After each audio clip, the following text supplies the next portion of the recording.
ఈరోజు ప్రియ సోదరి సోదరా, హబక్కుకు 2వ అధ్యాయం 3వ వచనం ఒక మాట రాస్తుంది చూడండి. అందుకొరకే దేవుడు దర్శనం ఇస్తే డోకా లేదు, దేవుడు పిలుచుకుంటే తిరుగులేదు, ధైర్యంగా ఉండొచ్చు. ఎందుకంటే ఒకవేళ మనం మర్చిపోయినా సరే ఆయన మర్చిపోయే దేవుడు కాదు. మన ధైర్యం ఏంటంటే we might forget but he will never forget. రండి హబక్కుకు 2:3, ఈ దర్శన విషయము నిర్ణయ కాలమున జరుగును, సమాప్తమగుటకై ఆతురపడుచున్నది, అది తప్పక నెరవేరును, అది ఆలస్యముగా వచ్చినను దాని కొరకు కనిపెట్టుకునము, అది తప్పక జరుగును, జాగు చేయక వచ్చును. See, that's why the vision of God has no cancellation date, has no expiry date.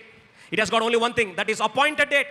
Pharaohs cannot stop it, famine cannot stop it, Potiphars cannot stop it, failures cannot stop it, చివరికి forgetfulness also cannot stop it. ఏది కూడా దేవుని దర్శనం ఆపే ప్రసక్తి లేదు. నా పిలిచేవాడు నమ్మదగిన వాడు కనుక అలాగూ దాన్ని జరిగిస్తాడు. ఆ వాగ్దానము నమ్మదగిన దేవుని చేతులకు అప్పగించుకున్న మనము ధైర్యముగా మనం కూడా ఆ యోసేపుతో కలిసి, ఏ రీతిగా అయితే యోసేపు మీరందరూ నా కీడు చేయను ఉద్దేశించారు కానీ దేవుడు సమస్తము ఎలా చేశాడు, మేలు కొరకే చేశాడు దేవుడు.